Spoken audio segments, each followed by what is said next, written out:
قرآن پاک کی اس صورت کی روشنی میں یہ بات سمجھ میں آ گئی، پوری واضح ہو چکی ہے کہ اللہ تو آزمائش میں ڈالے گا، جیسے کسی زمانے میں خندقوں والوں کو ڈالا، جو عیسائی مذہب کے جو صالحین صدیقین تھے اس زمانے کے، وہ انہوں نے جب عیسائی دھرم قبول کیا تو ان کو ایسی خندقوں میں ڈالا گیا، اس میں آگ ڈالی گئی، جلائی گئی اور زندہ جلا دیا گیا۔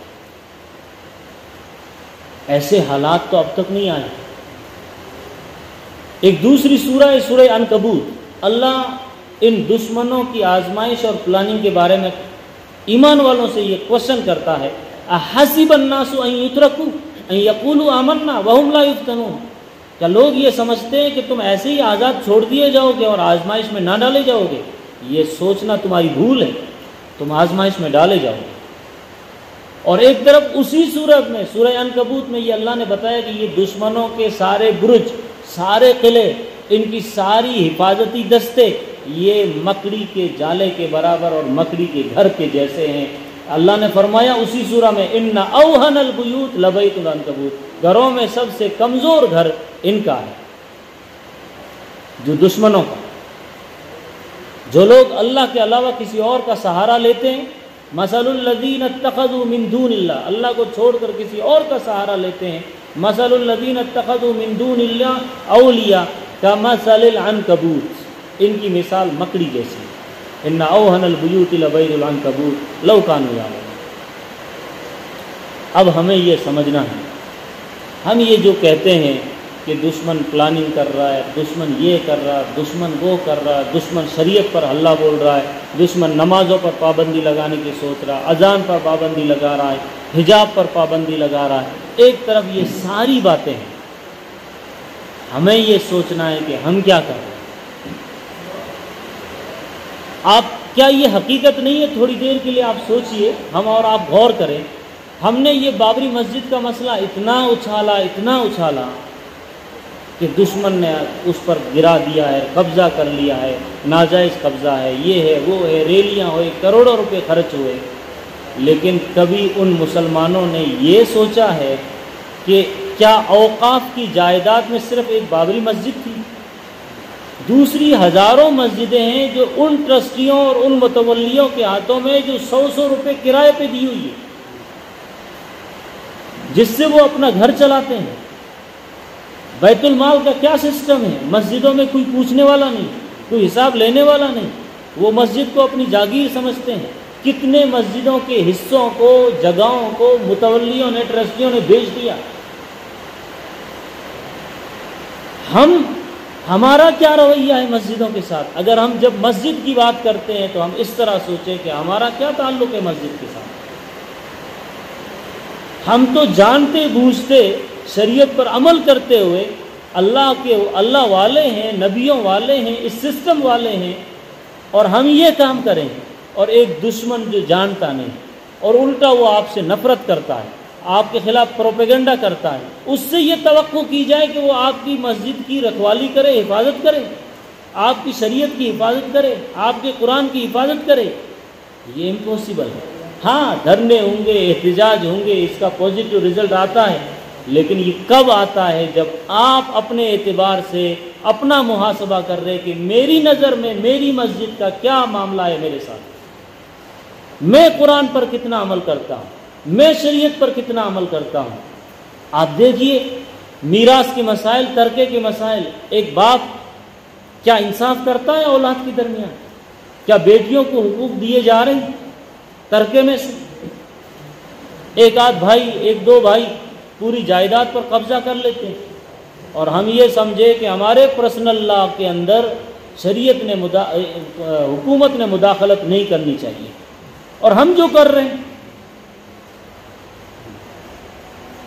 نکاح کے معاملے میں، طلاق کے معاملے میں، ہم جو 3 طلاق والا جو سسٹم ہے، ایک ہی بیٹھک کے اندر 3 طلاق غصے میں آ کر کے، جھگڑے میں آ کر کے، بحث میں آ کر کے جو دے دیتے ہیں، جو کہ حدیث میں، صریح حدیث میں یہ ہے کہ یہ گناہ ہے، ایک بیٹھک میں 3 طلاق دینا گناہ ہے، پھر بھی ہم کرتے ہیں، اور جب حکومت اس پر ڈنڈا مارتی ہے اور اس کو ختم کرتی ہے اور یہ کہتی ہے کہ یہ غلط ہے، تو پھر ہم چیخنے لگتے ہیں شریعت میں مداخلت ہو رہی ہے۔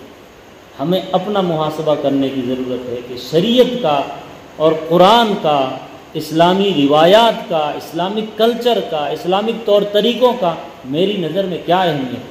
آج تک اگر غور کیا جائے، واللہ میں قسم کھا کے کہتا ہوں، کتنے دیندار، کتنے مسلمان وہ دیندار جو حاجی قاضی باقاعدہ وہ تعلیم کرنے والے، درس دینے والے، حدیث دینے والے، درس حدیث دینے والے، ان کی نمازوں کا کیا حال ہے؟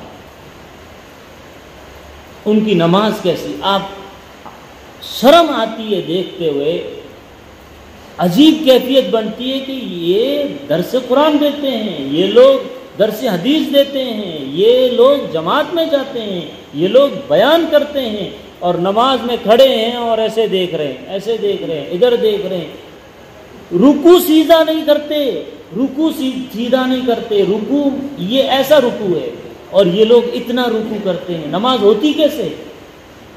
سجدے میں جاتے ہیں تو پورا اٹھتے نہیں، فوراً دوسرے سجدے میں جاتے ہیں، رکوع سے جب اٹھتے ہیں تو پورا سیدھا کھڑا ہونا رہتا ہے، پورے کھڑے ہوتے نہیں، بیچ میں سے سجدے میں چلے جاتے ہیں۔ اب آپ بتائیے، اگر ایسے ٹرسٹی ہوں، ایسے ذمہ دار ہوں، ایسے متولی ہوں، ایسے جو ہے دین کا چولا پہنے ہوئے ہوں، بتائیے کیا حشر ہوگا۔ ایک طرف آپ دیکھ لیجئے یہ مسجدوں کا حال ہے، آپ مدرسوں کا حال دیکھ لیجئے، کتنے محتمم، کتنے صدر، کتنے نائب اور ناظم ایسے ہیں جو یتیموں کا مال، زکوٰۃ اور صدقے کا بیجا استعمال کرتے ہیں، اپنی جاگیر سمجھتے ہیں، اپنی پراپرٹی سمجھتے ہیں، اس میں جو ہے وہ اپنی ذات پر خرچ کرتے ہیں۔ یہ اور جب حکومت میڈیا والا گھس جائے مدرسے کے اندر اس کا پورا سسٹم دیکھنے کے لیے اور حساب کتاب مانگنے کے لیے، تو چلاتے ہیں، چیختے ہیں، ہمارے اس میں مداخلت کرنے کی ضرورت نہیں۔ اور ہم جو شریعت کو اپنے اعتبار سے تانا بانا کر کے رکھا ہوا ہے، اپنے طور طریقے سے چلاتے ہیں، اس کا کچھ نہیں۔ ہماری مسجدوں میں آج تک اذان صحیح نہیں کرا سکے ہم۔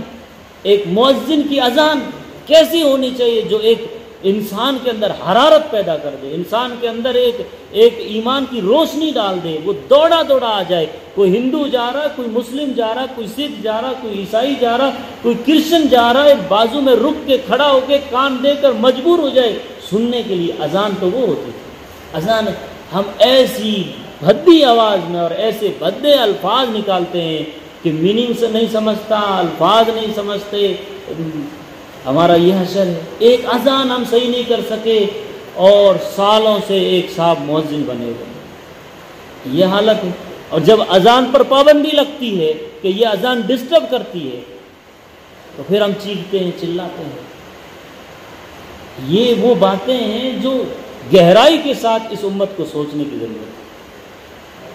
یہ جو ٹاپک ہے حالات حاضرہ اور خود احتسابی، اپنا محاسبہ، یہ اتنا جامع ہے کہ انسان اگر راز کھولتے بیٹھے، اپنے گریبان میں جھانک کر اپنا جائزہ لیتے بیٹھے، تو اس کے نامہ اعمال میں چند جبہ، قبہ، پگڑی، داڑھی، ٹوپی اور اس کے علاوہ کچھ نظر نہیں ہے۔ کتنا مخلص ہیں ہم، کتنے وفادار ہیں، ماں باپ کی کتنی خدمت کرتے ہیں، پڑوسیوں کے ساتھ کیا ہمارا رویہ ہے، بیوی کے ساتھ کیا رویہ ہے، بچوں کی تعلیم اور تربیت کا ہم نے کیا انتظام کر کے رکھا ہے، ہماری بچیاں کہاں جاتے ہیں، وہ کہاں سے تعلیم حاصل کرتے ہیں۔ 1% بھی نہیں ہے جو اس طریقے سے سوچتے ہیں۔ اور ہم دعوے کریں گے، بڑے بڑے جلسے جلوس کریں گے، دھرنے دیں گے، آندولن کریں گے، اور ہمارا گھر میں یہ حال ہے کہ بچہ نماز چھوڑ دے تو کچھ نہیں، اور وہی بچہ گلاس توڑ دے تو باپ کا جلال ایک دم سر چڑھ کے بولتا ہے۔ اس نریٹیو کو، اس سسٹم کو، اس خیالات کو، یہ جو ہمارا جو طور طریقہ ہے، اس کو ہمیں بدلنا پڑے گا۔ ہم اپنا محاسبہ کریں کہ میری نماز آج تک کیوں نہیں سدھر سکی، میری سورہ فاتحہ آج تک کیوں نہ صحیح ہوئی۔ میں سورہ فاتحہ کی دعوت دوسروں کو دینے سے پہلے خود سوچوں کہ میری سورہ فاتحہ صحیح ہے یا نہیں۔ میں قرآن دوسروں کو سنانے سے پہلے خود سوچوں کہ میرا قرآن پہلے صحیح ہے یا نہیں۔ آپ کوشش کرتے رہیں، اپنی اصلاح کی فکریں کرتے رہیں۔ کیا آپ کی اپنی اصلاح کی فکر کرتے ہوئے 40-50 سال لگ گئے؟ کیا آج تک قرآن صحیح نہیں کر سکے؟ یہ کہنا کہ ہاں کوشش تو کر ہی رہی ہے، غلط ہے۔ قرآن کو صحیح کرنے کے لیے 2 مہینے لگتے ہیں، نماز کو صحیح کرنے کے لیے 2 مہینے لگتے ہیں، 1 مہینہ لگتا ہے، اور آج تک ہم اپنے آپ میں اپنے طور طریقے سدھار نہیں سکے، اور پھر ہم حالات کی بات کریں، حالات کا رونا رونے۔ ہاں لیکن یہ یقینی ہے اللہ نے یہ فیصلہ کر لیا کہ اللہ اپنے دین کو غالب کر کے رکھے۔ یہاں بتا دیا اس صورت کے اندر آزمائشیں آئیں گی، حالات آئے گی جیسے ان پر آئے۔ خباب بن ارت ایک صحابی ہیں، نبی کی خدمت میں حاضر ہوئے، نبی کعبے کی دیوار سے ٹیک لگائے بیٹھے ہوئے تھے۔ خباب بن ارت زخمی پیٹھ، ایک عورت کے غلام تھے، نوکر تھے، زخمی پیٹھ، ان کو انگاروں پر لٹایا جاتا تھا، داغا جاتا تھا۔ وہ آئے اور نبی سے فرمایا، یا نبی اللہ، یہ حالات کب تک رہیں گے؟ یہ پریشانیاں کب تک رہے گی؟ آپ اللہ سے دعا کیوں نہیں کر دیتے؟ اس طرح کی وہ کچھ گفتگو ہے۔ نبی جلال میں آئے، آپ کا چہرے کا رنگ بدل گیا، آپ نے غصے میں آ کر کے کہا، خباب بڑی جلدی مچاتے ہو، بہت جلدی کر رہے ہو، ابھی تو یہ چند حالات آئے اور بڑی جلدی مچانے لگے۔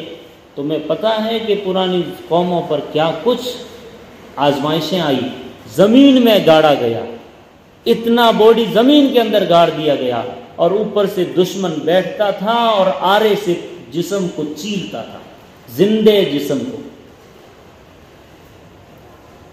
لوہے کی کنگھیوں سے ایمان والوں کی جسموں کو کریدا گیا۔ یہ حالات آئے، لیکن اللہ نے یہ طے کر لیا ہے، اور قرآن پاک کی یہ آیات بتاتی ہے، آج جو ظالم ستا رہے ہیں، ان بطش ربک لشدید، ان کی پکڑ، یہ نہ سمجھے کہ یہ بچ کے نکلیں گے۔ یہ ایمان والوں کے لیے ایک حوصلہ افزائی والے کلمات ہیں، یہ بچ کے نہیں نکل سکتے، ان کی پکڑ بڑی سخت ہونے والی۔ اللہ ایک دن قیامت برپا کرے گا، حساب و کتاب لے گا۔ ہاں جو توبہ کر لے، توبہ طائب ہو جائے، اللہ بڑا معاف کرنے والا غفور الرحیم۔ یہ قرآن کا کچھ نہیں بگاڑ سکتے۔ جو شریعت میں مداخلت، پرسنل اللہ میں مداخلت، اس کے لیے قرآن کی آج کی آیت کی آخری کلمہ پڑھیے، بل ہوا قرآن مجید فی لوح محفوظ۔ اس لیے میں زیادہ وقت نہ لیتے ہوئے اس شعر پر اپنی بات ختم کروں گا، جو میں نے آج کہیں پر دیکھا تو لکھ لیا تھا، ہے کہ دل کہتا ہے فصل جنوں کے آنے میں کچھ دیر نہیں۔